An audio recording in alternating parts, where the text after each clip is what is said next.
اعوذ باللہ السمیع العلیم من الشیطان اللعین الرجیم بسم اللہ الرحمن الرحیم الحمد لأہلہ والصلاة علی اہلہا خصوصاً علی سیدنا و مولانا ابی القاسم محمد وآلہ الطیبین الطاہرین المعصومین المظلومین ولعنۃ اللہ علی اعدائہم اجمعین من یومنا ھذا الی یوم الدین اما بعد فقد قال سبحانہ وتعالی بسم اللہ الرحمن الرحیم شہر رمضان الذی انزل فیہ القرآن ھدی للناس وبینات من الھدی والفرقان۔ بزرگان عزیز اور برادران ایمان، فرزندان توحید اور کلمہ گویان محترم، ہم آج کی اس مختصر مگر اہم گفتگو میں شہر اللہ المبارک یعنی مقدس ماہ رمضان کے حوالے سے اور نزول قرآن کے تعلق سے اور عظمت کتاب مبین کے حوالے سے اور مقام امامت کے عنوان سے آپ کی خدمت میں کچھ افکار، کچھ نظریات اور کچھ پوائنٹ اور نکات آیات قرآنی کی بنیاد پر پیش کرنے کی سعادت حاصل کریں گے۔ عالم اسلام کا ایک ایک فرد اس بات کو جانتا ہے کہ یہ بڑا محترم، برکت والا، تقدس والا، عظمت والا، سعادت والا، نعمت والا، رحمت والا، مغفرت والا اور اللہ کی چاہت والا یہ مہینہ ہے۔ اس مہینے کی جہاں متعدد خصوصیات ہے جو اعداد و شمار کے باہر ہیں اور جو حد و انتہا سے ماوراء ہے، ان کو نظر انداز کرتے ہوئے اگر ایک ہی پہلو کو بیان کیا جائے عالم انسانیت کے سامنے تو وہی حیرت انگیز اور ورطہ خیز کیفیت پیش کرنے کے لیے کافی ہوگا، اور وہ پہلو ہے اس مہینے کا نزول قرآن مجید سے مختص ہونا، مخصوص ہونا۔ یہ مہینہ وہ ہے کہ اللہ تعالیٰ نے اس مہینے میں اپنے زندہ و پائندہ، ہمیشہ رہنے والے، قائم و دائم اپنے قوانین کے مجموعے قرآن مجید کو حضور اکرم صلی اللہ علیہ وآلہ وسلم کے سینہ مطہر پر نازل فرمایا۔ جبرائیل کے ذریعے یہ پروگرام مرتب ہوا اور قرآن مجید کی ایک ایک آیت، ایک ایک سورہ اور ایک ایک پہلو اور ایک ایک رخ اور ایک ایک جز نازل کیا گیا۔ میں نے جس آیت کو آپ کی خدمت میں عنوان کلام کے طور پر تلاوت کرنے کا شرف حاصل کیا تھا،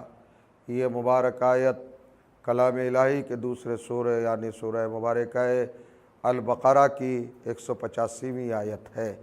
اس آیت میں پروردگار عالم جلت عظمتہ ارشاد فرماتا ہے، شہر رمضان الذی انزل فیہ القرآن۔ یہ رمضان کا مہینہ وہ عظیم مہینہ ہے جس میں قرآن جیسی کتاب کو نازل کیا گیا،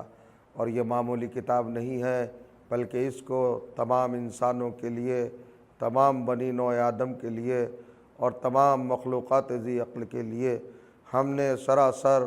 ہدایت بنا کے نازل کیا۔ اور اس کتاب کی خصوصیت یہ بھی ہے کہ یہ حق اور باطل کو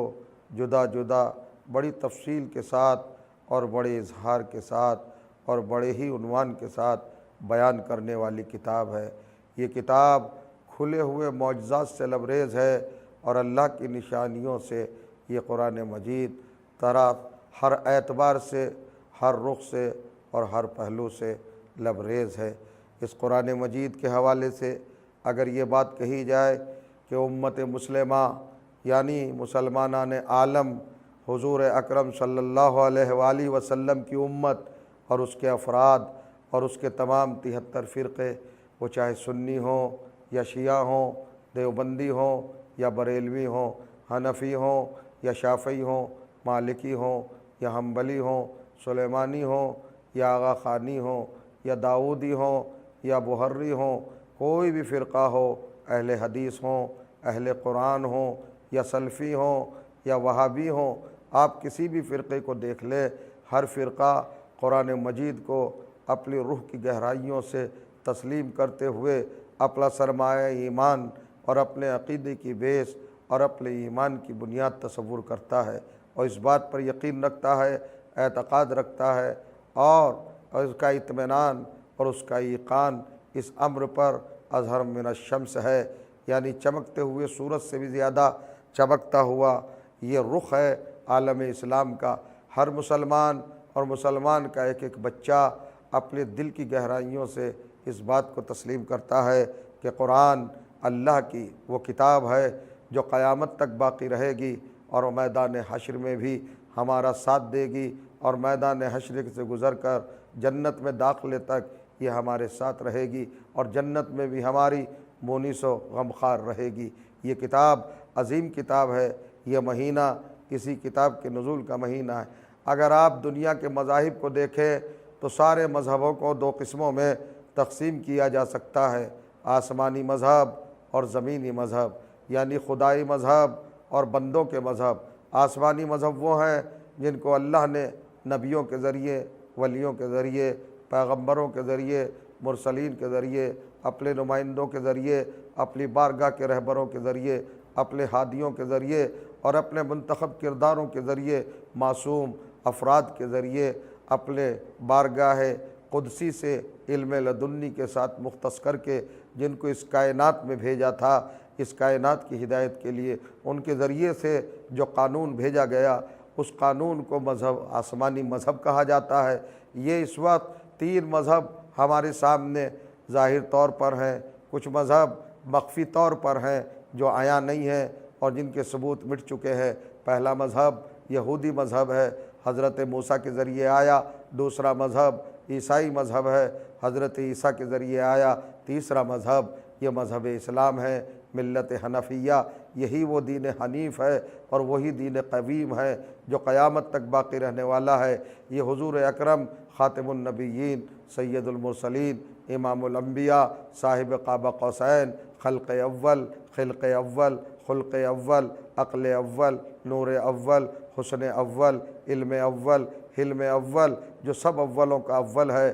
کائنات کی جس کے سامنے بنی، یعنی وہی تاجدار انبیاء اور وہی امت کا پرسان حال اور خیر خواہ، رؤوف الرحیم، عزیز پیغمبر، وہ سید کائنات پیغمبر، وہ باعث تخلیق کونین پیغمبر، وہ عزت دارین پیغمبر، وہ آبرو تخلیق پیغمبر اور وہ آبرو خلقت پیغمبر، جس کو ہم اپنی دل کی گہرائیوں سے اپنے ہونٹوں کو میٹھا کرتے ہوئے اور اپنی زبان کو شیریں بناتے ہوئے اور اپنے دل کو منور کرتے ہوئے اور اپنے قلب کو نورانی بناتے ہوئے بڑے پیار سے اور بڑے لطف سے جس کو محمد نام سے یاد کرتے ہیں، وہی پیغمبر آخر الزماں صلی اللہ علیہ وآلہ وسلم ہیں۔ جس مذہب کو لے کے آئے وہ تیسرا مذہب آسمانی مذہب اسلام ہے۔ مگر بڑے افسوس کے ساتھ کہنا پڑتا ہے اور یہ بات سچ بھی ہے کہ جتنے بھی مذاہب آسمانی ہیں ان سب کے قانون اور ان کی کتابیں اور ان کی شریعتیں سب تبدیل ہو چکی ہے،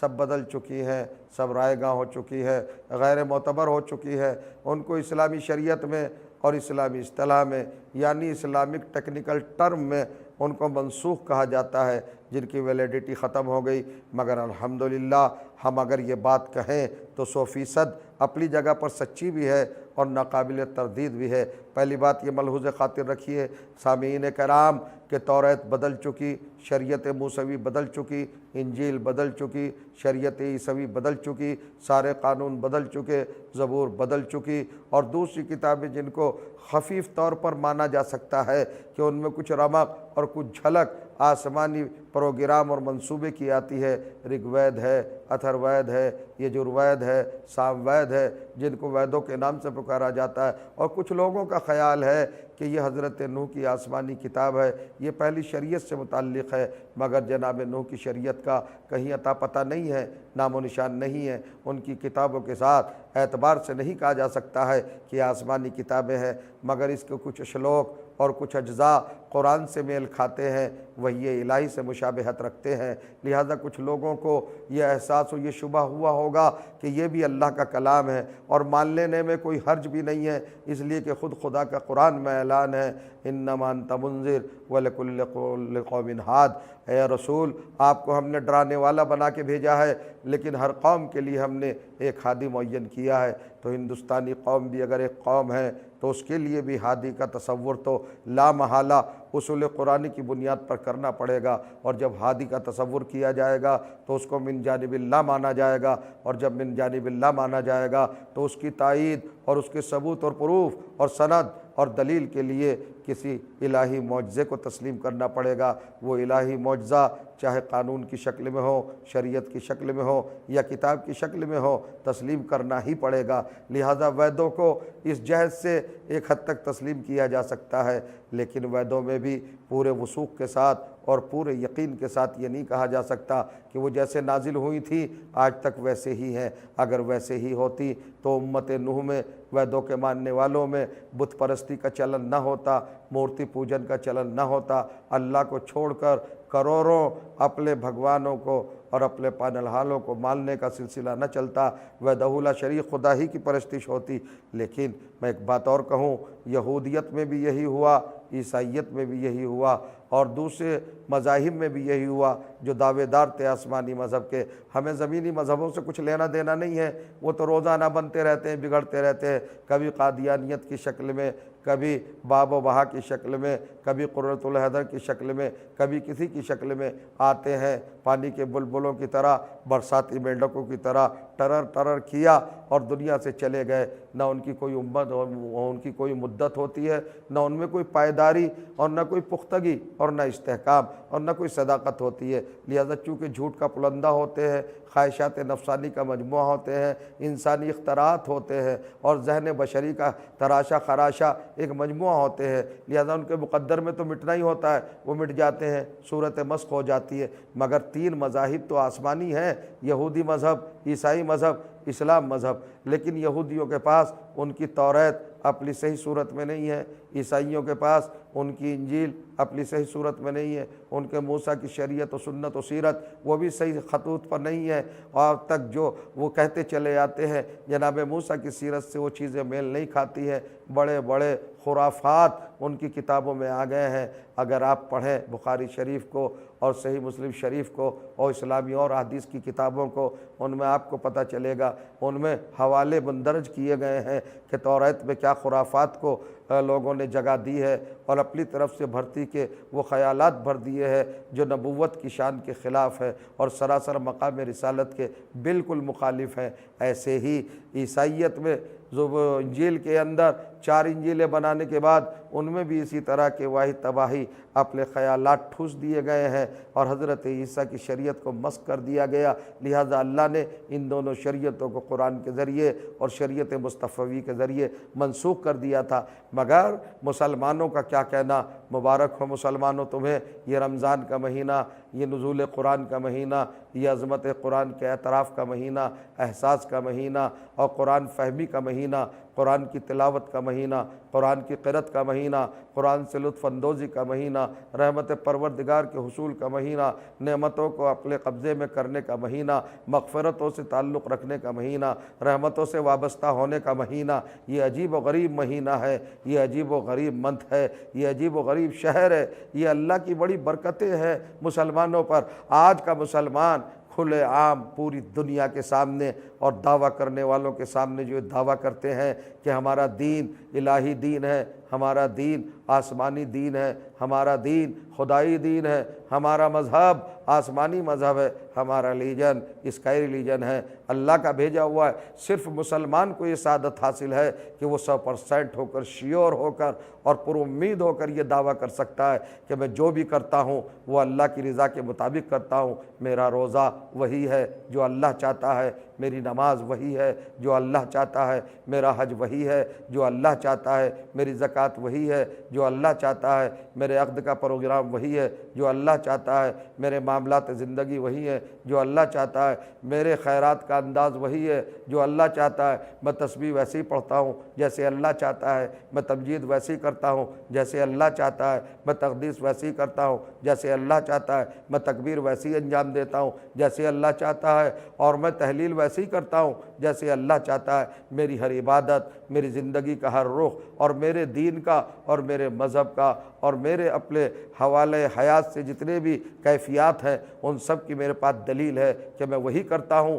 جو اللہ چاہتا ہے، اور اس کی سند یہ ہے چونکہ میری نماز قرآن کی آیتوں کے مطابق ہے، میرا روزہ قرآن کی آیتوں کے مطابق ہے، میرا حج قرآن کی آیتوں کے مطابق ہے، میرا زکوٰۃ قرآن کی آیتوں کے مطابق ہے، میرا رکوع قرآن کی آیتوں کے مطابق ہے، میرا سجدہ قرآن کی آیتوں کے مطابق ہے، میرا قیام قرآن کی آیتوں کے مطابق ہے، میرا قعود قرآن کی آیتوں کے مطابق ہے۔ میں جو بھی کرتا ہوں سند رکھتا ہوں اپنی پشت پر اور اس کی بیک پر کہ قرآن مجید کی آیت ہے، قرآن مجید کی آیت ہے۔ میں 30 روزے رکھتا ہوں، قرآن میں تذکرہ ہے، میں تلاوت کرتا ہوں، قرآن میں تذکرہ ہے، میں رکوع کرتا ہوں، قرآن میں تذکرہ ہے، میں حج کرتا ہوں، قرآن میں وضاحت ہے، میں زکوٰۃ دیتا ہوں، قرآن میں تفصیل ہے۔ میں جو بھی کچھ کرتا ہوں سند رکھتا ہوں کہ اس پہ یہ قرآن کی آیت، یہ قرآن کی آیت، یہ قرآن کی آیت، اور سونے پہ سہاگا مزید یہ کہ رسول کی سیرت اس کی دلیل اور محکم بن جاتی ہے کہ حضور نے ایسے کیا،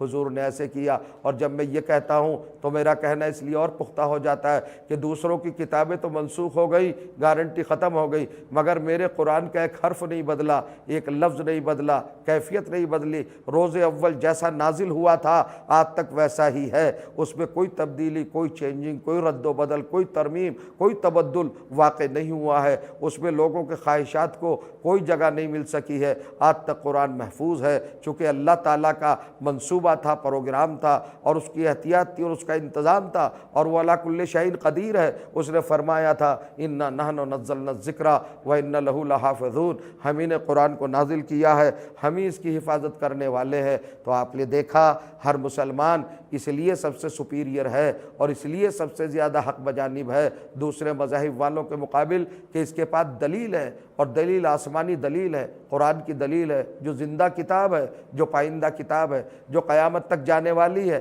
تو ہر مسلمان وہ کوئی بھی فرقے سے تعلق رکھتا ہو، میں بہت کھلے انداز میں کہنا چاہتا ہوں، فرقے والی بات نہیں کرنا چاہ رہا ہوں، تفریق والی بات نہیں کرنا چاہتا ہوں، اختلافی بات نہیں کرنا چاہتا ہوں، میں متفق علیہ بات کہنا چاہتا ہوں۔ ہر فرد مسلم کا عمل اور دلیل اور سند صرف ایک ہے، وہ ہے قرآن۔ میری نماز قرآن سے مطابق، میرا روزہ قرآن سے مطابق، میرے حج پر قرآن سند، ہر جگہ پر سند ہے۔ مگر جب دشمنوں نے یہ بات دیکھی کہ مسلمان تو ہم سے بازی لے گیا، اس کا دین بھی سچا، اس کا مذہب بھی سچا، اس کی شریعت بھی سچی، اس کی کتاب بھی سچی، اس کا قانون بھی سچا، اس کا رسول بھی پائندہ ہمیشہ رہنے والا، اس کا پروگرام، اس کا منصوبہ اور اس کے قانون قیامت سے ڈانڈے ملتے ہیں۔ لہٰذا لوگوں نے اپنے آپ کو احساس کمتری میں مبتلا دیکھ کر اور شرمندگی کا شکار ہو کر قرآن پہ حملہ کرنا شروع کیا۔ اب یہاں تک تو میں نے آپ کو مسلمان کے مقدر کی بات بتائی، اس کی سعادت کی بات بتائی، اور اس کے اپنے آسمانی مذہب ہونے کے حوالے سے افتخار اور ناز اور فخر کی بات بتائی، سر اونچا کرنے کی بات بتائی۔ لیکن اب ایک بات اور بتا دوں، جب مسلمان کو سر بلند دیکھا تو یہودیت تلملا اٹھی، عیسائیت لرزنے لگی، آسمانی مذہب کا دعویٰ کرنے والے اور کھوکھلے ثبوت پیش کرنے والے اپنے آپ سے کہنے لگے کہ بھائی یہ تو اسلام بازی لے گیا، یہ مسلمان تو بہت آگے بڑھ گئے، کوئی ایسی صورت نکالی جائے کہ قرآن کو سبک کیا جائے، ہلکا کیا جائے، شک پیدا کیا جائے، شبہات پیدا کیے جائے، ڈاؤٹ لایا جائے۔ لہٰذا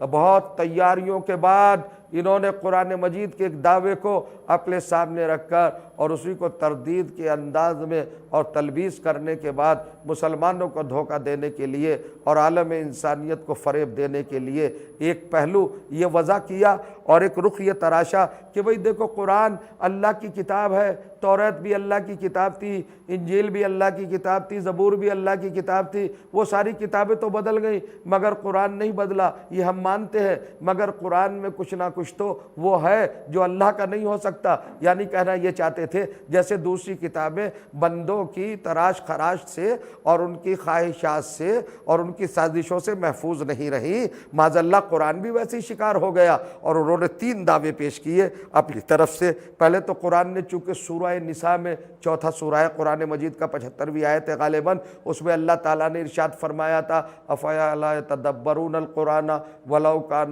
من عند غیر اللہ لوجدوا فیہ اختلافا کثیرا۔ لوگ ذرا غور و فکر تو کریں، یہ قرآن اگر اللہ کی طرف سے ہوتا تو اس میں بہت زیادہ اختلاف پائے جاتے۔ چونکہ قرآن میں کوئی اختلاف نہیں ہے، قرآن میں کوئی کنٹراڈکشن نہیں ہے، قرآن میں کوئی تضاد نہیں ہے، یہ سب سے بڑی آیت ہے۔ مسلمانوں ذرا ہوش میں آؤ، فرقے بازی کے چکر میں نہ پڑو، اختلاف کے دھندے میں نہ پڑو، انتشار سے اپنے آپ کو دوچار نہ کرو، تفرق کا شکار نہ بنو، آپس میں دست و گریبان نہ ہو، ایک دوسرے سے نہ ٹکراؤ، ایک دوسرے کو کفر کا فتویٰ نہ دو، ایک دوسرے کے قتل کے در پہ نہ ہو، ایک دوسرے کو نیچا نہ دکھاؤ۔ نہیں دیکھا قرآن نے کیا کہا کہ اللہ کی کتاب ہے یہ، اور کتاب ہونے کی دلیل کس چیز کو فرمایا کہ اگر اس میں اختلاف ہوتا تو یہ اللہ کی کتاب نہ ہوتی۔ یعنی اللہ نے عدم اختلاف کو یعنی اتحاد کو اپنی طرف نسبت دے کر اپنے ہونے کا اعلان کیا ہے۔ اب مسلمانوں کو بھی چاہیے اگر اللہ والا بننا چاہتے ہیں تو اختلاف کو اپنے سے دور رکھے، اس اتحاد کا مظاہرہ کریں۔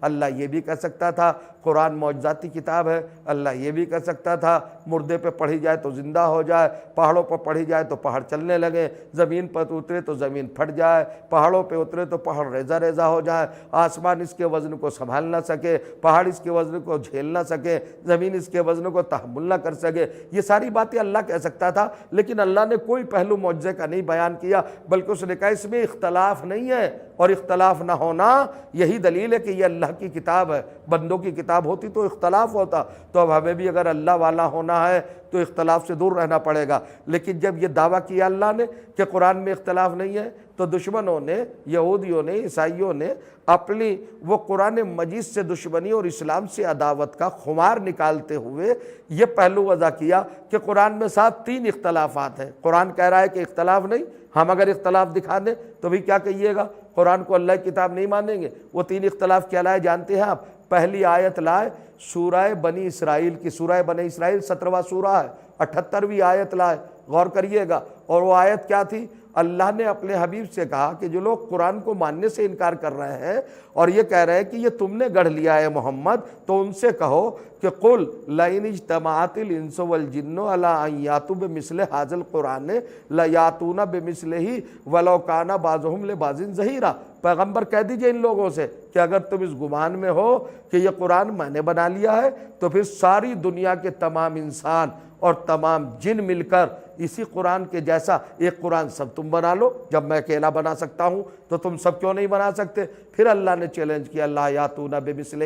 وہ اس طریقے کا قرآن نہیں بنا سکتے اگر ایک دوسرے کے مددگار بھی ہو جائیں۔ تو اس آیت میں اللہ نے پورے قرآن کا جواب مانگا۔ دوسری آیت ہے قرآن مجید کے 11ویں سورے کی یعنی سورہ مبارکہ ہود کی 13ویں آیت، وہاں پر اللہ نے کافروں کے اس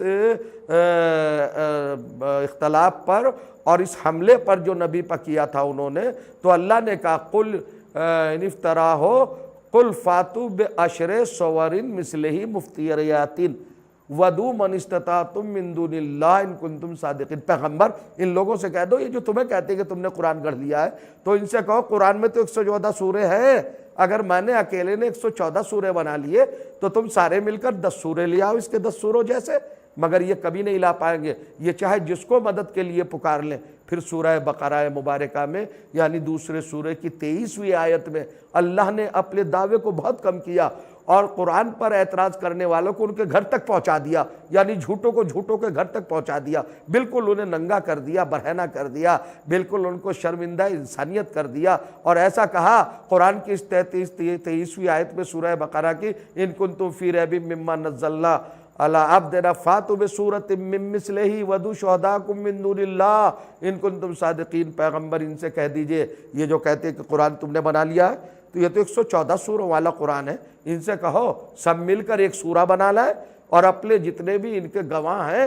ان سب کو مدد کے لیے پکار لیں۔ تو یہ خود غور کریں گے کہ بھلا جب ایک رسول جیسا، محمد جیسا انسان 114 سورے بنا سکتا ہے تو سارے مل کر ایک سورہ کیوں نہیں بنا سکتے؟ مگر آج تک نہ پورے قرآن کا جواب آیا، نہ 10 سوروں کا جواب آیا، نہ ایک سورے کا جواب آیا۔ یا یہودیوں نے، عیسائیوں نے، دشمنان قرآن نے مدعا یہ پیش کیا کہ قرآن تو کہہ رہا تھا اس میں اختلاف نہیں، مگر اختلاف تو ہو گیا۔ 114 سورے الگ ہیں، 10 سورے الگ ہیں، ایک سورہ الگ ہے۔ کہیں اللہ پورا قرآن مانگ رہا ہے جواب میں، کہیں 10 سورے مانگ رہا ہے جواب میں، کہیں ایک سورہ مانگ رہا ہے۔ تو یہ ڈیمانڈ جو اللہ کی ہے یہ مختلف ہو گئی نا، جو 114 ہے وہ 10 نہیں ہے، جو 10 ہے وہ 1 نہیں ہے، جو 1 ہے وہ 10 نہیں ہے، جو 10 ہے وہ 114 نہیں ہے۔ تو کنٹراڈکشن تو ہو گیا، تضاد تو ہو گیا، اسی کا نام تو ٹکراؤ ہے۔ مگر وہرے کیا کہنا، یہی بات تھی جہاں مسلمانوں کو شہر رمضان ملا جس میں قرآن جیسی کتاب نازل ہوئی، جہاں قرآن جیسی کتاب ملی جو عظمتوں میں سب کتابوں سے فائق و لائق تھی اور قیامت تک رہنے والی تھی، وہیں پر چونکہ اعتراض بھی ہونے والے تھے،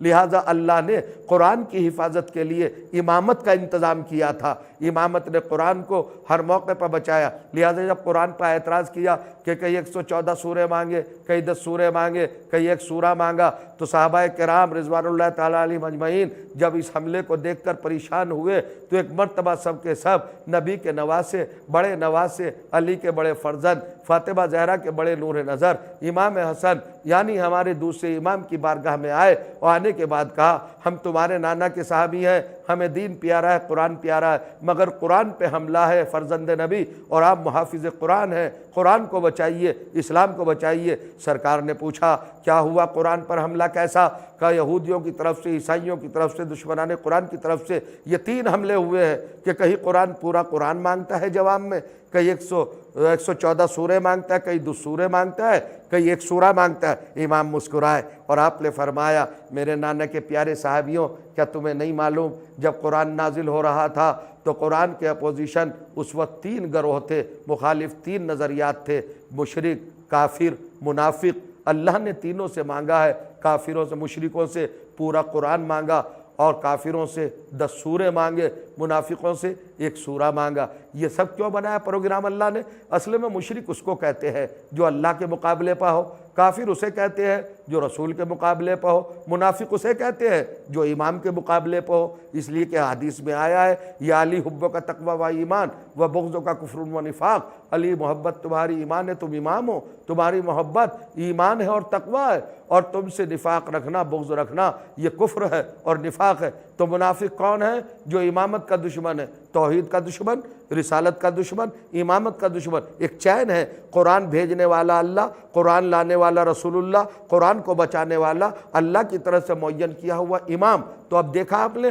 اللہ کا دشمن مشرک ہے، محمد کا دشمن کافر ہے، امام کا دشمن منافق ہے۔ لہٰذا اللہ نے بھی تینوں سے 3 ڈیمانڈ کی۔ مشرکوں سے کہا جو اللہ کے مقابلے پہ آ رہے تھے کہ پورا قرآن لاؤ، کافروں سے کہا جو رسول کے مقابلے پہ آ رہے تھے کہ 10 سورے لاؤ، منافقوں سے کہا جو امام کے مقابلے پہ آ رہے تھے کہ ایک سورہ لاؤ۔ اب جب صحابہ نے یہ سنا تو ایک مرتبہ سرمست ہو کر اور بالکل مسرور ہو کر اور بالکل عجیب و غریب انداز میں اور اسلامی سرور میں مست ہو کر، مسرور ہو کر سب نے ایک نعرہ لگایا، اور وہ نعرہ یہ تھا اشہد اشہد انک کنت للرسول ولدا وللقرآن سندا۔ اے فرزند رسول، اے علی کے بیٹے، اے جان بطول، اے دوسرے امام، اے حسن، اے جوانان جنت کے سردار، ہم گواہی دیتے ہیں سارے صحابہ، نشہد انک، ہم گواہی دیتے ہیں کہ بے شک آپ للرسول ولدا، رسول کے لیے ولد ہے، وللقرآن سندا،